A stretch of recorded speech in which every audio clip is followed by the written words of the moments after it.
Did $1 billion of banned NVIDIA chips just teleport into China? Or did someone get really good at logistics?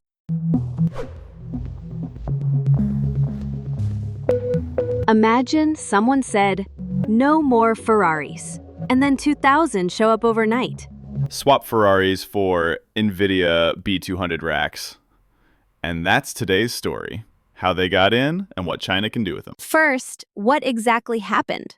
Over $1 billion of NVIDIA's top AI chips slipped into China in roughly 3 months after the latest U.S. export crackdowns.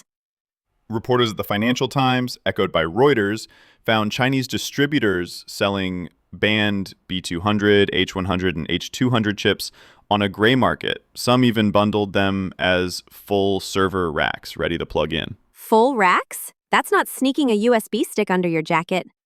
That's moving a whole kitchen set. And each rack wasn't cheap, around $500,000, roughly a 50% markup over US prices. Profit like that makes people creative. All right, question 1. How did they travel?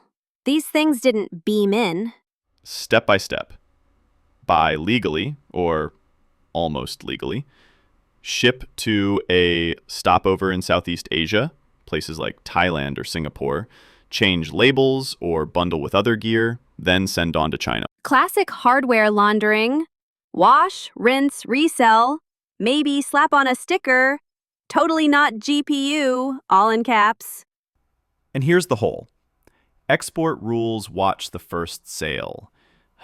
Once the gear becomes used or secondhand, tracking falls apart. So, will it happen again? Or was this a one-time smash and grab? Odds are high it repeats. Demand is huge, margins are juicy, and routes can change fast. U.S. officials are already talking about tightening rules on those transit hubs, like Thailand. People keep joking about Find My GPU app, like creating AirTags for server racks. The U.S. is floating location verification, chips that phone home or lock if they move. But that adds cost, and hackers love a challenge. It's whack-a-mole with firmware. Any real crackdowns so far? Anyone actually in trouble? Singapore charged 3 men this year over shady server deals that may have included NVIDIA chips. That's a sign regulators are chasing the middlemen. Got it. So, question 2. What can China actually do with all these chips once they're in? Build big AI fast. Large language models, image and text systems, even military simulations. With high-end GPUs, training jobs shrink from months to weeks. That means more experiments, more breakthroughs. There was a detail about desert data centers, right? Bloomberg reported plans for roughly 115,000 NVIDIA GPUs across a bunch of new data centers in China's deserts.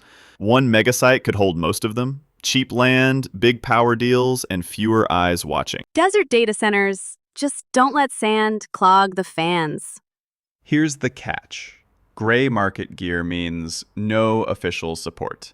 NVIDIA said running those chips without them is inefficient. No firmware updates, no warranty. One bad update and you could brick a whole room. Short term, smuggling buys China time. Long term, they want out of this mess, right? Exactly. Companies like Huawei and Birente are racing to make local GPUs good enough. Once they close the gap, dependence on NVIDIA fades, and so does the need to smuggle. Meanwhile, guess who's winning on Wall Street?